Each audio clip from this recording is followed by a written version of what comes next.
Hello and welcome to another Fantasy Premier League video.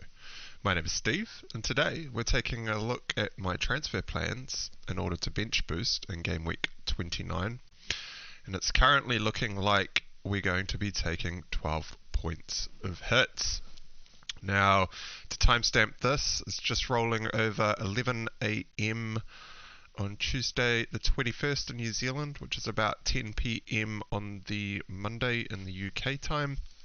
All the games in game week 28 have been played and concluded, and we are sitting on, well, locked in, not sitting on, we're locked in with 61 points. We played with 10 men. Yep, so Saka captain came through. We'll go through that a little bit later. And we held on to Haaland through his blank. Haaland was going nowhere. He was a very popular transfer out this game week with, he's fallen all the way down to about 75% ownership now. He was up around mid to high 80s, so a huge number of sales of the top goal scorer in the Premier League. Quite surprising, I thought, but it is what it is. We only used one transfer in game week 28 to bring in Madison for Andreas in order to slowly construct the team towards the bench boost. And we carry 2 free transfers into game week 29. Now, one of those is already, well, one of them was tentatively planned in for Ivan Toney, who is sitting on 9 yellow cards before his double. I am probably going to still follow through with the Toney transfer, which we'll discuss in a second.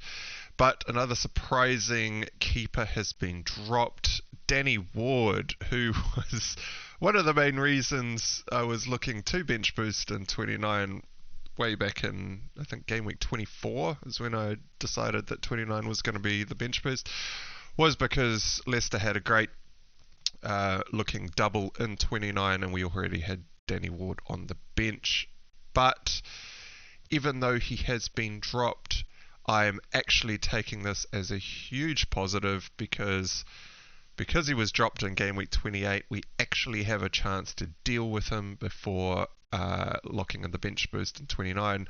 If he was dropped for that first game against Crystal Palace away in 29, it would have been a huge letdown, as the keeper is actually a very important slot on the bench when you're locking in the bench boost chip. So last week we had a little bit of an idea of what we may or may not do. It was looking like we were going to line up with about a -8 in order to click the bench boost button. However, as things always change in the Premier League and Fantasy Premier League landscape, we are now looking at about a -12 of pre-planned moves. But of course, as I stated, we are recording this on the 21st of March. So if you are watching this in the future, is right at the beginning of the international break. These are only pre-planned moves at this point in time because across the international break, we are expecting some more news about schedules being dropped for FPL. So we definitely know now that the game week 32 blank will be of Brighton, Chelsea, Man City and Manchester United. These are teams that everyone is pretty heavy on or looking to buy even more assets from for the game week 29 double. This is basically locking in the free hit for game week 32, as we discussed a couple of videos ago.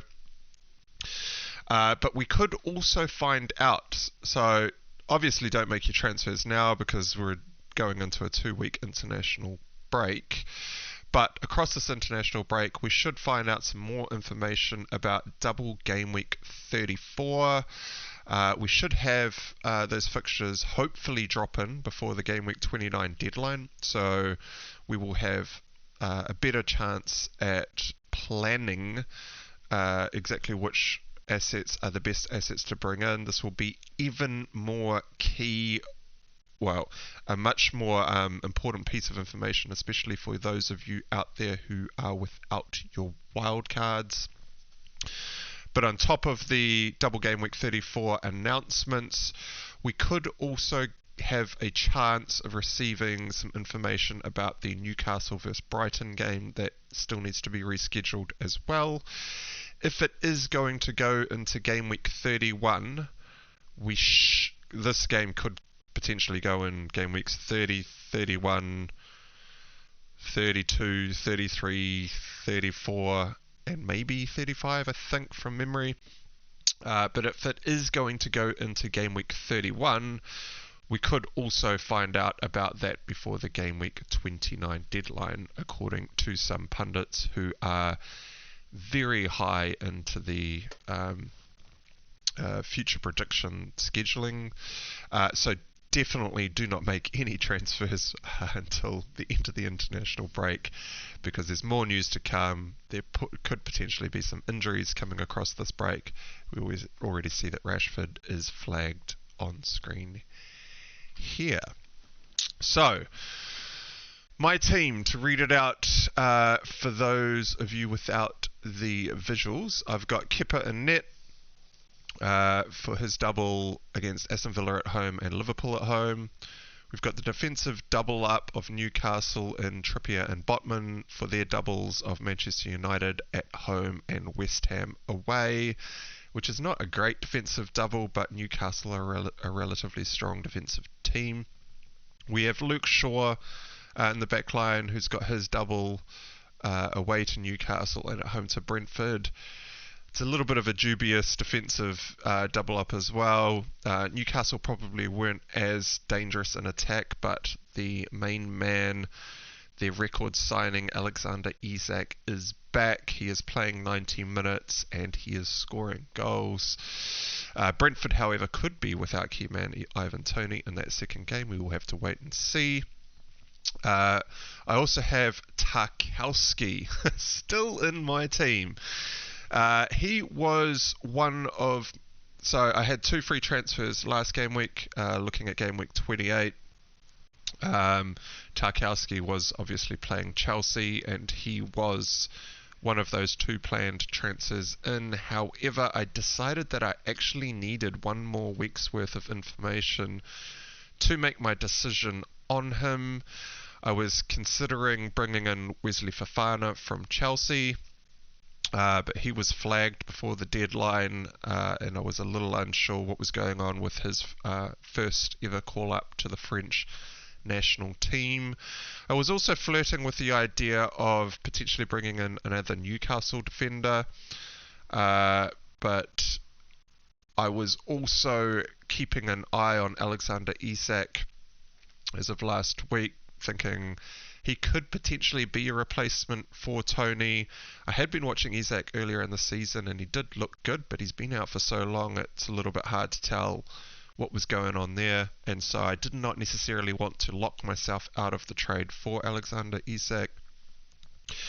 And then there were some other maybe relatively left-wing picks that I could have gone for, but in the end I decided let's just hold Tarkowski. I know I'm definitely selling him next week. The most likely player that I was going to sell him for was Pervis Estupiñán at Brighton for their amazing defensive double. However, thankfully I did hold on to him for a couple of reasons. A, Estupiñán does not look like the highest likelihood candidate to bring in for Tarkowski now. And Tarkowski actually managed to get a jammy assist with his shoulder.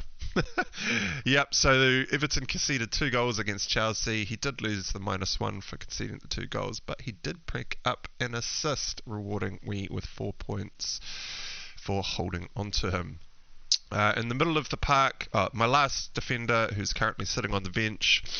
Obviously, this is not the lineup of the team that I played with last week. All I've done here is put my 3 Arsenal assets all on the bench and just set up the team to try and show you what it kind of looks like for the double game week. So I've got Zinchenko on the bench, who is at home to Leeds this week. He may be a hold through this because I have other issues in my team to deal with. So as I said, Rashford in the middle of the park. His double up of Newcastle away and Brentford at home is actually a relatively good attacking double. We've got Madison, who we brought in for game week 28 as the only transfer in. He also rewarded us with an assist last week. He also picked up a yellow card, which is not amazing. Came away with 4 points, which is all good. His defensive double up is Crystal Palace away and Aston Villa at home. We have McAllister, the man on pens at Brighton, with his amazing attacking double up of Brentford at home and Bournemouth away. I currently only have one Brighton asset in my team. That is going to be changing this game week with the transfers. We held on to Haaland through his blank, as I already mentioned, to play with 10 men in game week 28. Which actually worked out pretty well for a couple of reasons. The 10 men managed to almost double the average for the 28 game week score, scoring 61 points where the average was 33. And in the 2 games that Haaland has played since game week 28, he went and played Red Bull Leipzig in the Champions League and scored 5 goals. Count that, 5 goals in the Champions League. And then he went and followed that up with a hat-trick against Burnley in the FA Cup quarter-finals. So in the 2 games that Man City have played since game week 27, Haaland has come away with 8 goals, showing, well, just the quality of the lad and the team that sits behind him. I suspect there are probably a couple of potentially nervous Haaland-less individuals out there, especially if they did decide to go on the Haaland hokey-cokey with Ivan Toney in their squads. We've got Kane up front, who is away to Everton. Ivan Toney with his double away to Brighton and away to Manchester United. I do not love this double for Ivan Toney. Brighton are a pretty good defensive team, so are Manchester United. Both games are away. Ivan Toney's on 9 yellow cards. If he does pick up his 10th yellow card in that first Brighton fixture, he will be suspended for the second fixture against Manchester United and for the fixture in game week 30. He also has the FA ban looming over his head, so whenever that hearing date is set, he will likely be banned for months and be out for the rest of the season. He is someone that everyone who owns him will have to deal with sooner or later. We are lining up to deal with him this week. And on the bench, like I said, we've got Danny Ward, who has now been dropped and is no longer playing. I've already mentioned Zinchenko. And we have the midfield double up from Arsenal of Saka, my captain for last week, which is why we scored so well, and Odegaard, both at home to Leeds. So, the minus 12 points of hits in order to bench boost. Now note this is with 2 free transfers sitting in my squad. We are going to try and absolutely maximise, well, not absolutely maximise, we are holding on to 3 single game week players who I am going to chuck on the bench in order to bench boost. I'm not entirely sure if I should be putting the single game week players on the bench to bench boost or the cheapest players in my team on the bench to bench boost in order to get a valid bench boost score, but probably the single game week is just to show everyone that is watching out there what we are likely running with. So, the first man out for certain is Tarkowski. He was a short-term buy. The reason we bought him, can't remember which week we actually bought him, but we bought him in order to hold Luke Shaw through one of his blanks and play Tarkowski in a double, and also that Tarkowski did have a game in 28 should we need to play him, which we did end up needing to play him. But he is out. Everton defensive unit is not looking too sound. Sean Dyche is, I think, stirring up the defense a little bit, but I do not want to be holding him. He's playing Tottenham at home. This is not a great game. We want to jump on some doubles, and so he is the first man out the door. The most likely players that we are going to be transferring Tarkowski out for is either Reece James or Ben Chilwell at Chelsea, but what we will do is we will chuck in Chilwell. I wanted to bring in Chilwell last week. There was another reason why I actually decided to delay this move. I could not afford Chilwell last week. As you can see on screen, I am out of bank by negative 0.4, but I did know that I would be taking at least a couple of hits this week, which would give me ample funds in order to bring Chilwell in this game week should I want him. So that's my first pre-planned move. This one's a little bit up in the air. I'm not entirely certain if I'm going to be going with Chilwell. Chelsea are still in the Champions League. The fixtures they have to play the Champions League fixtures in between game weeks 30 and 31 and between game weeks 31 and 32. I suspect that this will mean that there will be rotation in the Chelsea squad. The wingbacks are highly likely to be rotated at Chelsea when this occurs, and Ben Chilwell could quite easily miss a match or two across that break. He should be fine for this double in game week 29, and depending on my future transfer plans, Chilwell may be on the bench for some of those good fixtures in 30 and 31 anyway, because the rest of my team will be quite strong considering we are loading up the bench in order to hit this bench boost chip. So, Chilwell is likely coming in for Tarkowski. We are negative 0.4 million short. We'll just bring in the doublers and put all the Arsenal assets on the bench because they all have single game weeks this week. The second, so that's one of my free transfers gone. Now, the second transfer that I have to deal with is Danny Ward, for sure, because he has been dropped and there is no chance that he will be playing for the foreseeable future. Now what you will see is I am severely underinvested in Brighton assets at the moment. We've only been running with McAllister at the moment. Matoma and March have been looking amazing in midfield. Estupiñán's also been putting his hand up for consideration in defence. However, his minutes do not look as assured. In the FA Cup match against Grimsby, I believe they were playing, they were up 1-0 in about the first 7 minutes of the game or something. And at half-time, Estupiñán actually got subbed off. It was still 1-0. Brighton went on to win that match 3 or 4-0. I can't remember. They won the game quite convincingly. But the fact that Estupiñán was subbed at half-time is a little bit worrying. It looks like it may have been a tactical switch. That could mean that De Zerbi is considering Estupiñán as one of the players that he would like to sub out in any fixture, not just FA Cup matches, but in the Premier League as well. And so I'm actually less certain of bringing Estupiñán in. He was one of the players that I could have been bringing in for Tarkowski, but for that reason I've basically ruled out Estupiñán altogether. We just do not want the risk of rotation in the squad, especially for because we're trying to maximise the amount of minutes and game time for all these players through the doubles to make this bench boost chip have the best chance at scoring the maximum amount of points. I've also looked at putting all 3 Brighton midfielders into my squad, so that would be McAllister, Matoma and March. It is a pretty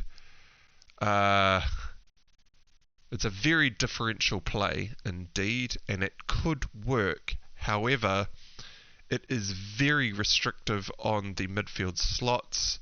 I did have a little bit of a play around with it. It kind of means, because I bought Maddison last week and I already have Rashford, and I will not be selling Rashford or Maddison, if I decided to go with the triple Brighton midfield, it would mean that I could not jump on Bruno Fernandes, and I do think that Bruno Fernandes is someone that will be putting his hand up as one of the highest owned assets. across probably the remainder of the FPL schedule, both for wildcarders and for non-wildcarders, simply because Manchester United have doubles in 34 and 37, and anyone who does not have a wildcard will almost certainly be bringing Fernandes in this week in order to just lock him into the team for the remainder of the season. And so for those reasons, it looks like the maximum number of Brighton midfielders that I'm going to squeeze in here is 2, and therefore I probably still want to jump on some sort of defensive asset from Brighton in order to jump on this amazing double that they have lined up of Brentford at home and Bournemouth away, and Brighton have been looking fantastic. Now, with Danny Ward having been dropped and Sanchez being dropped at Brighton, Steele becomes probably one of the easiest transfers I will make for a goalkeeper transfer. He is only 3.9 million, starting keeper, playing in a very defensively sound Brighton team. I did watch him play in the last Brighton fixture, and he looks like he is really good with his feet and his passing ability. It reminds me a little bit of Edison's ability to pass a long ball directly to feet for the men out wide, sitting on relatively the halfway line. He should eat up the bonus if he is passing the ball around as much as he looks like he will be. And so bringing Steele in gives us the Brighton as a defensive asset that we're looking for, but it also means that we have him sitting on the bench as a rotation option with Kepa from Chelsea, just in case that Newcastle versus Brighton game is dropped into either game week 30 or 31. We will already have him in place. And so Steele is coming in as one of the 2 free transfers. Tarkowski out, Ward out for Chilwell in and Steele in. Right, so next on the list is Ivan Toney. So as I've mentioned, the man is sitting on 9 yellow cards. He has to be sold at some point soon anyway because of the 9 yellow cards and the fact that he is going to be banned. Excuse me. And so it's best to probably deal with him now because, knowing my luck, he will get a yellow card in that Brighton fixture first game. He'll be out for Manchester United, and we will be looking to sell him next week anyway as a forced transfer, and he could miss one of his games in the double. He could also pick up that 10th yellow card in the second game in the Manchester United fixture and would have to deal with him next week anyway. So why not jump on him now and just eliminate the risk of that 10th yellow card. Should also be noted that the earliest time at which the FA could call that hearing for Ivan Toney is early April. That first game against Brighton is on the 1st of April, and I think the game against Manchester United is on about the 5th of April. And so he could be at a hearing in between these fixtures and could be suspended during this period as well. And so we are looking at the likely transfers last week that we were lining up for an Ivan Toney out this week was either João Felix or Havertz from Chelsea. I was leaning more on the side of João Felix because he's less owned. He looks like he's actually a very quality player. I love the way that he shoots. He looks like he's a clinical technician when he goes to shoot. And I think it's only a matter of games, and not even games, that Potter will start to get the best out of João Felix. However, he was annoyingly subbed at the 45-minute mark, I think in the last fixture, and so that kind of rules out the João Felix move for me. And I do not really like Havertz as a player. He is not a great finisher. He is on pens. He did score a pen in the last game, but he looks like he is mostly reliant on scoring penalties, and that is not as many routes as I like to bank on in order to score the FPL points, and so we are basically discounting João Felix and Havertz at this point in time. The other likely candidate, I had someone else lined up. I've just gone and had a brain blank, but as I mentioned earlier, delaying the move of Tarkowski to potentially another Newcastle defender like Fabian Schär or Dan Burn would have locked me out of an Alexander Isak move. Isak has scored 3 goals in the last 2 games. He played 67 minutes 2 games ago, and then the full 90 in the last Premier League game, scoring 2 goals, one of which was a penalty. So the man is on penalties. Yes, Wilson is waiting in the wings at Newcastle. However, that will, I think, put off a lot of FPL managers to bring in Isak, and I do not know if Wilson warrants that delay of tactic. Alexander Isak is Newcastle's record signing.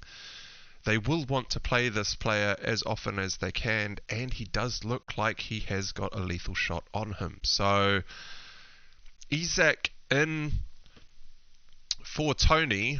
Isak's actually really cheap. He must have dropped in price. Oh, he's actually gone up a little. I was looking at this move a couple of days ago. Alexander Isak was down at 6.6 million. Looks like he's just jumped up to 6.7. But if we bring him in for his double game week of Manchester United at home without Casemiro and a bit of a makeshift midfield going on there, Isak could be scoring in that United game. Although it's not an easy game, it's a little bit easier now that Casemiro's out. And West Ham away, I mean, we could see Newcastle score there. West Ham have been a bit higgledy-piggledy across the season, and so jumping on Alexander Isak looks like the best choice out of the remaining strikers that we were eyeing up. After the 29 double, he has Brentford away in game week 30. That's a great attacking fixture for Newcastle. He then has Aston Villa away in game week 31, and the potential for that Newcastle versus Brighton fixture to be dropped in for this game week. If it does not come in here, Ben Crillon and in partnership with Fantasy Football Hub have said that game weeks 35 and 36 could also be the other game weeks where this Brighton game does drop in. But double, Brentford away, Aston Villa away. We will be free hitting in game week 32. If you need some information about that, you can have a look at the previous video. We will not go into this video. I think that's pretty much locked into most people's teams out there, given the teams that are blanking, everyone is heavy on. And then my plan at the moment is, well, last game week was to wildcard in game week 33. There is the potential that I may delay this wildcard until game week 34, as some of the assets that I will have in my team at game week 31 do actually have pretty good games in game week 33. We may just decide to roll one more week, play with that team after we get my old team back from the free hit in 32, and then wildcard in 34. But there will be a wildcard being played in either 33 or 34. If we do decide to delay that wildcard slightly, Isak does have a great attacking fixture away to Everton in game week 33, should we decide to delay that move. And so that is my first hit of Toney out for safety, to nullify the risk, to jump on a probably undercover asset. I think most teams out there are currently sitting with Watkins, Toney and Kane. Seems to be the most current front line with the sale of Haaland, and I think most people will be looking to go Toney up to Haaland either this game week, depending on whether or not managers want to run the risk of playing Toney in their double, or if they do run the risk of playing Toney this week, Haaland will be back in for Toney probably in game week 30, because Man City is playing Southampton and Haaland is probably the clear favourite captaincy that game week. So anyone doing the Haaland hokey cokey will almost certainly be bringing Haaland in either game week 29 or at the latest game week 30. That means everyone will probably be having to hold on to Ollie Watkins at Aston Villa in order to do this. And so Isak also becomes a huge differential in this team. But just check what his ownership is at the moment. He's only owned by 3.1% of the game. Now that is uber low for a very talented player playing for a pretty strong Newcastle outfit. Right, and so the next player that I mentioned is Bruno Fernandes. Yes, everyone without a wild card will almost certainly be bringing in Bruno Fernandes this game week. The most likely candidate for Fernandes in order to sell a player to bring Fernandes in will be Saka out. Now Fernandes is on penalties, as we all know. They have a great run of 3 game weeks where Manchester United have the... Hey, what's going on here? Manchester United have the double of Newcastle away, Brentford at home in 29. They then have Everton at home. That's a great attacking fixture. And then Nottingham Forest away. Great attacking fixture before they blank in game week 32. This is actually an old... I thought I got hold of the new one. Oh, that's old set 4, right? This is the new one? Yeah, here we go. Sorry. That's with the proper blanks locked in. Yeah, so Everton at home, Nottingham Forest away, and then the blank in game week 32. Now, as you can see, this actually leaves me 0.5 million short of making this move. I think it is near on essential to be bringing Fernandes in this week. He is probably the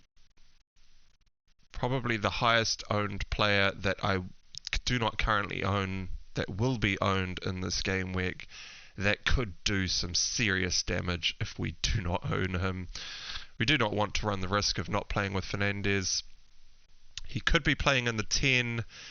He could also be, depending on how United line up without Casemiro in the squad, Fernandes could be playing a little bit deeper in central defensive midfield, playing a 6.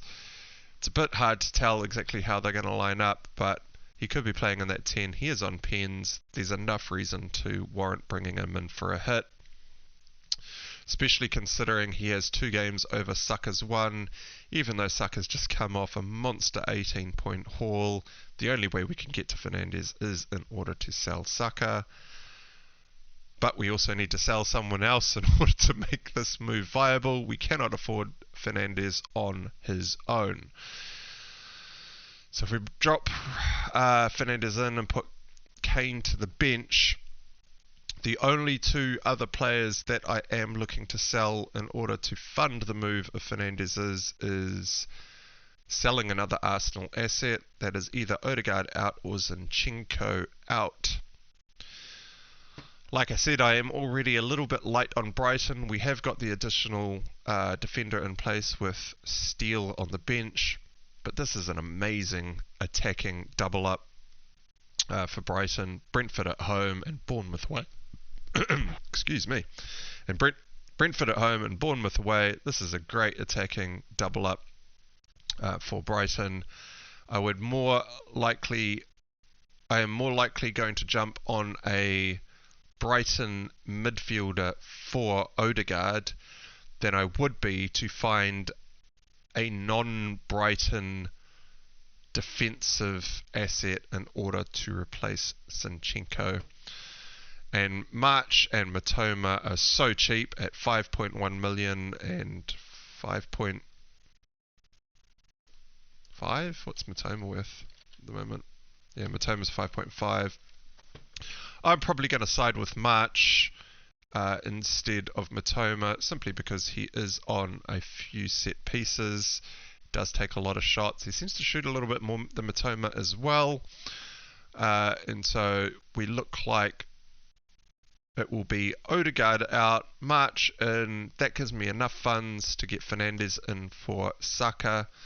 And this is what the Bench Boost 29 team will look like. So I won't read out the whole team. I've already read out the team and all the players that we're looking to bring in. But the bench looks like it will be Steele on the bench. Haaland, single game week at home to Liverpool. He's he's not actually a differential. He's still owned by 75% of the game. But with a lot of engaged managers selling Haaland, I think 10% to 15% of managers, 10 to 12% of managers sold Haaland last game week.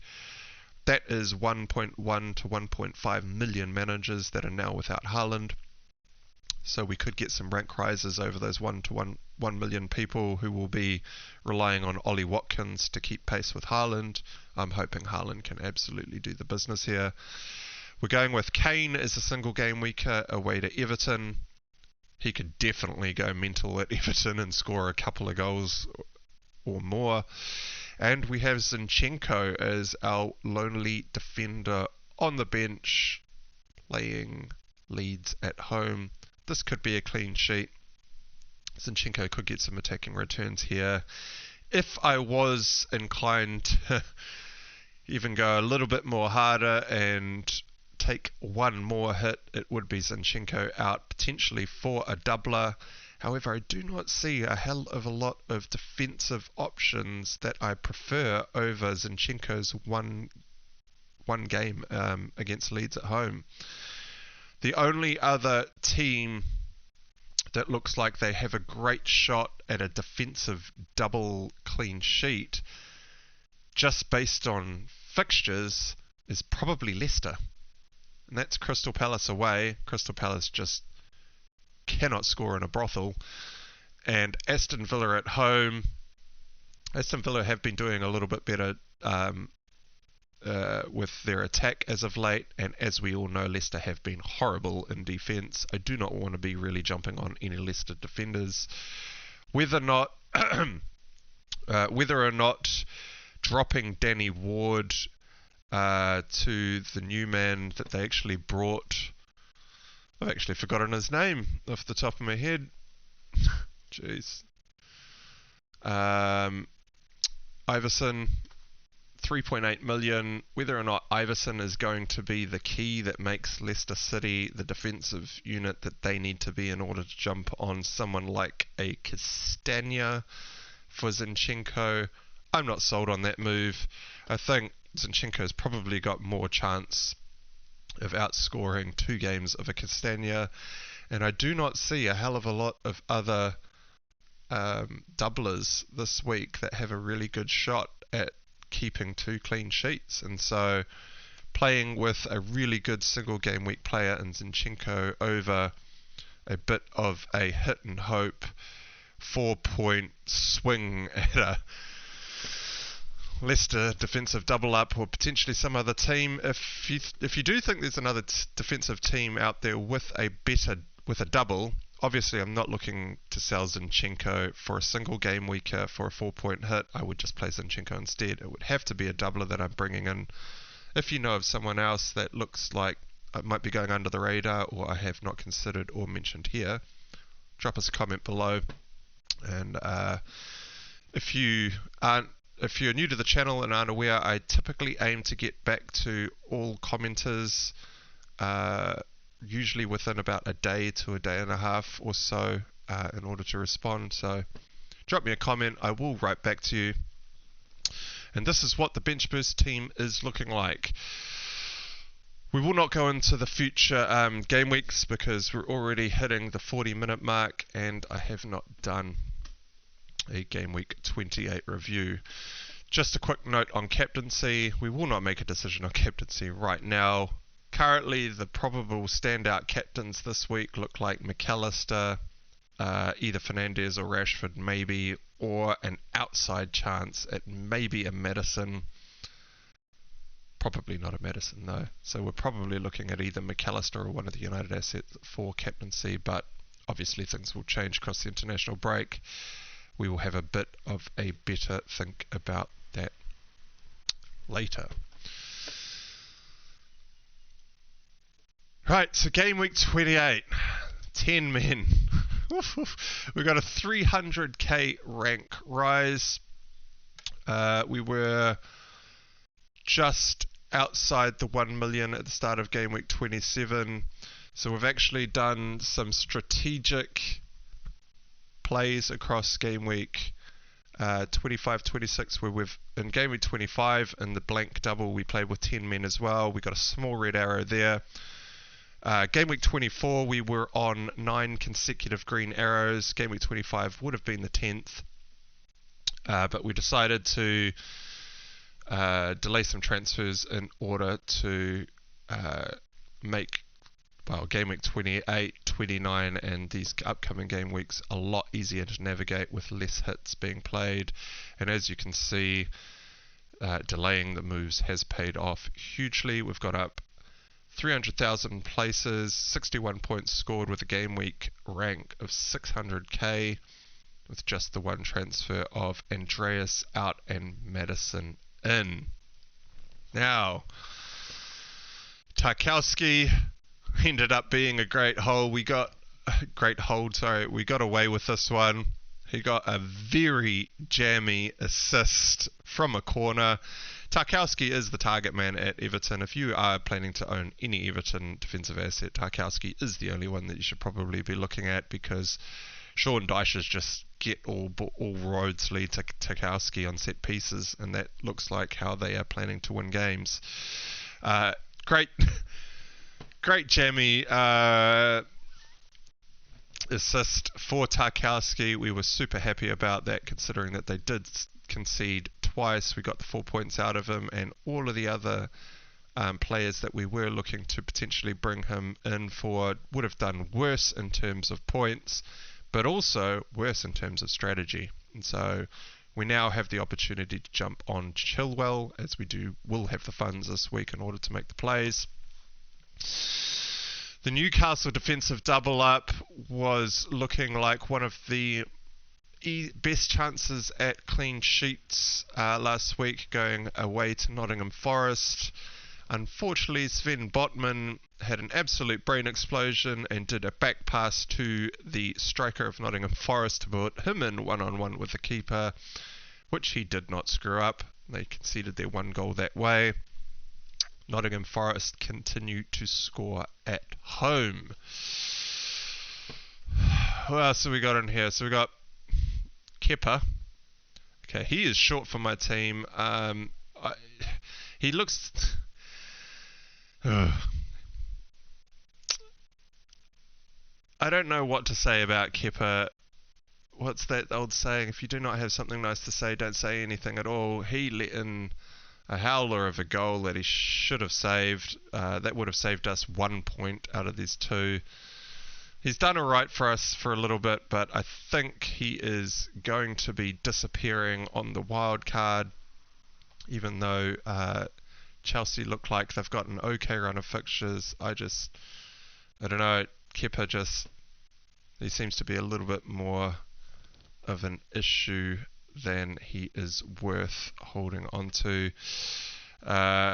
So Kepa is short-lived for the team. We will be holding him. We will not be making any more goalkeeper transfers unless we are absolutely required to. Ivan Toney actually only came away with 2 points, which was a little bit weird, because when I watched the goal that Brentford scored, he actually stuck out his toe for a goal mouse scramble. He did get his toe to it and sent it back to whoever scored for Brentford. Who was the man? Jensen that scored. They did not award the assist to Ivan Toney for this, though. I'm a little unsure why. He only comes down with 2 points.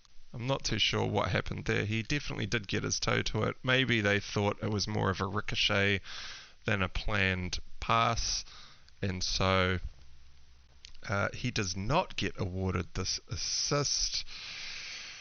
We decided to captain Saka over Kane for a couple of reasons. Kane, obviously, up front, he only gets 4 points for the goal, whereas Saka would have got 5 for any of his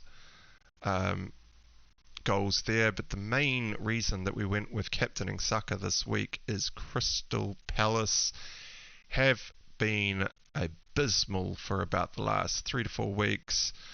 I don't even know how many shots on target that they get in a game. It's about 1 or 2, so we were looking at probably getting a clean sheet here. Somehow Crystal Palace still managed to score anyway. But Crystal Palace have just been leaky as all hell, and so we thought the fluent attack of Arsenal against a very woeful Crystal Palace defence. We were hoping for the clean sheet, which would have been in the extra point for the captaincy. We were hoping Saka was going to score. He would have got the extra point over Kane for that as well. And this is why we went with captaining Saka. We were absolutely loving life yesterday morning, having watched the highlights of the Arsenal game. When that first assist went in, it was looking great because I was like, sweet, at least I have not lost out any points to Kane captainers out there. We are at least level with them. And then he went on to bang 2 more goals, give him an 18-point haul, captained through to 36. Absolutely made my game week. We bought Maddison in as the one transfer in this game week in order to set up for the bench boost in game week 29. We were rewarded with an assist for Maddison in the only goal scored for Leicester against Brentford. He did pick up a yellow card though, which is why he dropped down to 4 points. Kane comes away with another goal in a 3-all goal fest against Southampton, which, I mean, Tottenham are going to have to score goals based on how easy it seems to be to transition with the ball through their midfield and actually generate a lot of attack. Conte seems to be losing the plot at his players. I think that is a bit of a trademark move from Conte. When he starts having a go at the players, it means that he has pretty much already lost the dressing room. The way he is actually attacking the players as well is, they do not want to be put under stress. They do not want to be told this and that. It sounds like he is...